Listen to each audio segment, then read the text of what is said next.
Bonjour à tous, je vais vous montrer aujourd'hui ma decklist Shadow invoqué Dogmatica qui m'a permis de finir premier au Giant Card et Extravaganza, donc 5-0, et le lendemain pour le main event 6-1, donc deuxième place avec le main event de l'Extravaganza.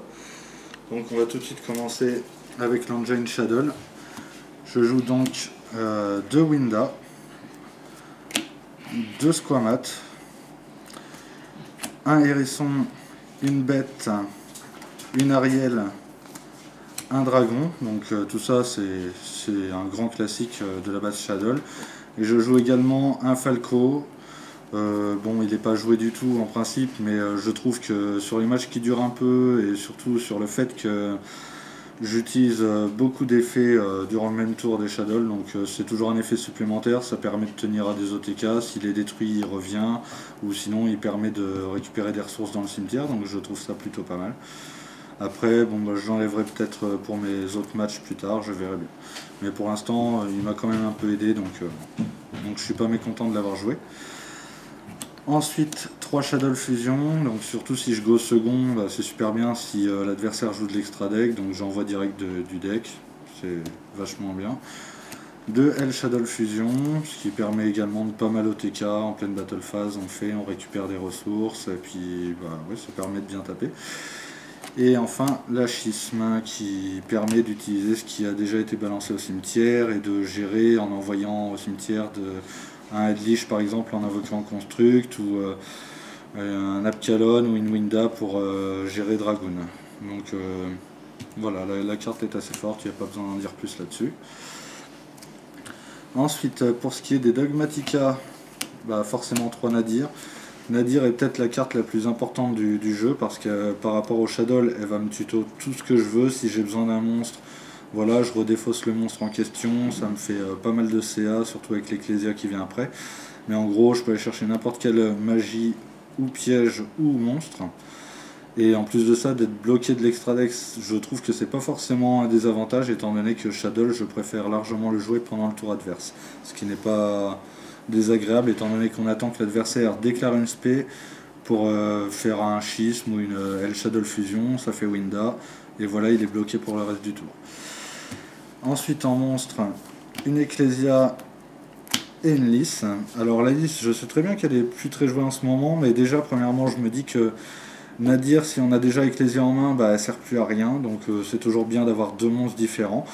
Ça peut faire une brique, mais d'un autre côté, en fait, ça m'a permis, par exemple, des fois l'adversaire il fait son full board, etc.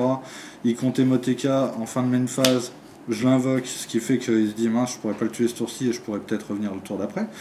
Ça me permet également de faire facilement des OTK, parce que du coup, rien qu'avec les deux, ça fait 5000, ce qui est pas dégueu, sans compter les autres monstres. Et puis, bah, si j'avais déjà la Ecclésia, par exemple, il y a un Dragoon en face, je veux déclarer son effet ou un truc comme ça, j'ai juste à faire ça. Le Dragoon, l'effet est annulé vu que ça cible pas, je tape à 3000, boum, voilà. Le Dragoon, il est réglé. Donc, ensuite, forcément, une sentence Dogmatica. Je m'en sers souvent pour envoyer Apkalon, mais après, bon, bah, des fois, on est obligé d'envoyer un TSS pour PT2, ce qui est toujours bien. Ou alors je peux m'en servir également parce que je me suis pris pas mal d'Evenly pendant le tournoi, donc en fait c'est simple, je vais la tuto, je la garde pour mes cabas, je défausse et puis voilà, ça permet de protéger d'Evenly. Donc ça c'était les Dogmatica, maintenant on passe aux invoqués, donc grand classique, 3 fois le terrain, 2 fois Lester parce que bon bah ça fait déjà 5 cartes pour aller le chercher. Après à Lester c'est juste un prétexte pour commencer à avoir les monstres de extra, etc. Je me sers personnellement de mes cabas pour attirer l'attention de l'adversaire pour qu'il passe toute son attention dessus. Et puis bah, faire le reste en Shadow tout simplement. Donc 2 invocations également. Voilà, il n'y a rien à dire de plus, c'est le quota normal. Ensuite, ça c'est vraiment ma carte signature, j'adore la jouer. Dans tous les decks je pense que je jouerai cette carte, 3 fois droplet. Je peux envoyer n'importe quelle carte de ma main ou de mon terrain pour annuler ce que je veux. On va dire que si j'ai Alester plus Droplet, c'est assez souvent du win parce qu'au pire des cas, il veut m'annuler Alester, bah, je sacrifie, je sais pas, le Meldon plus l'Alester. Il suffit qu'il y ait une hache dans le cimetière ou que j'avais déjà mon Almirage. Je fais Purgatorio, c'est mon sang divisé par 2, boum, ça fait OTK. Ça me permet de gérer pas mal de trucs comme le Herald chez Dritron, le VFD, enfin voilà, je trouve vraiment... Ou en damage step, c'est pareil.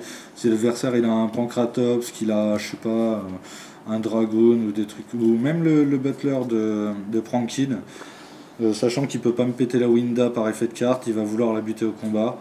Il aura enlevé toutes ses ressources en faisant la seule spé, en envoyant tous les monstres au cimetière. Il va vouloir me battre Winda, boum, il se prend ça, et voilà, il a plus rien. Donc franchement, je la trouve très forte. Ensuite, seulement 2 haches.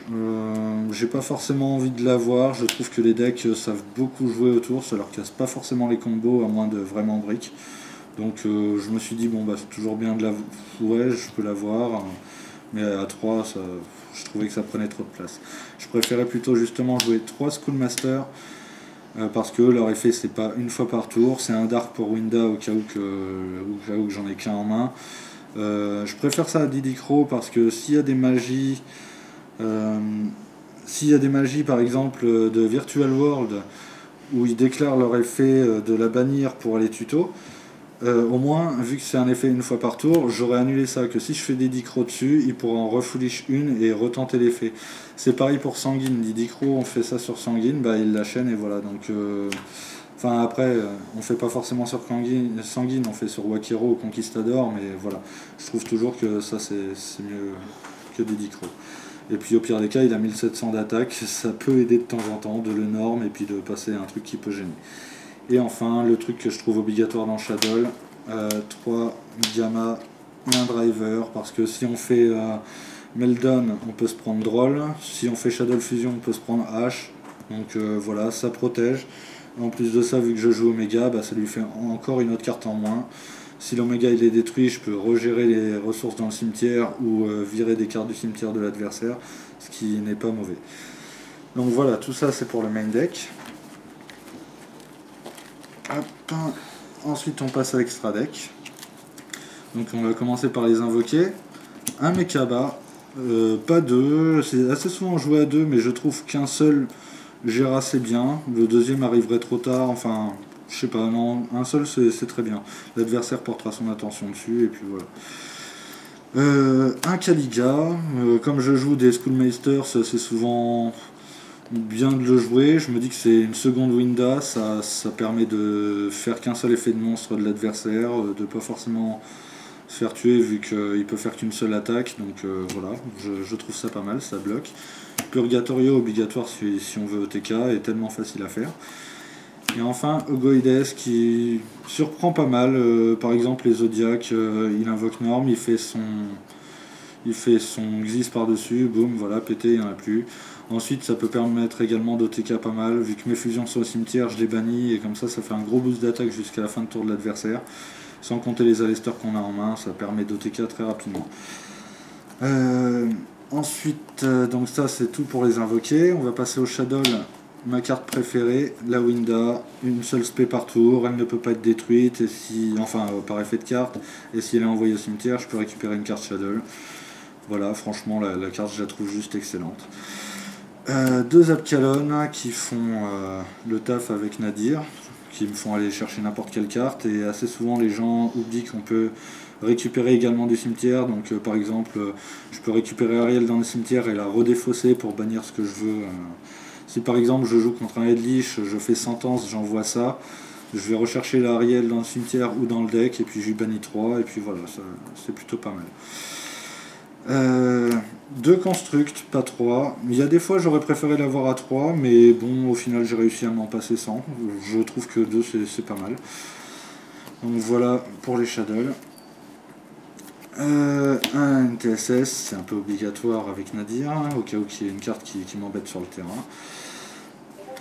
Oui, pour dire Abkalon, d'ailleurs, je reviens sur Abkalon, c'est pareil, son effet que beaucoup de gens oublient, c'est qu'au moins ça annule d'une façon permanente l'effet d'une carte sur le terrain. Donc par exemple sur la magie Virtual World qui fait annuler une fois par tour un effet de monstre sur le terrain, j'annule ça, elle sera pas au cimetière, il ne pourra pas la bannir pour aller chercher, etc. Il ne pourra pas m'annuler mes effets de monstre.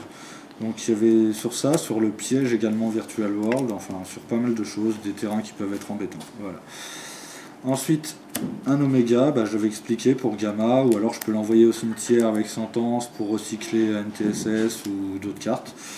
Voilà, donc ça c'est pour les fusions synchro.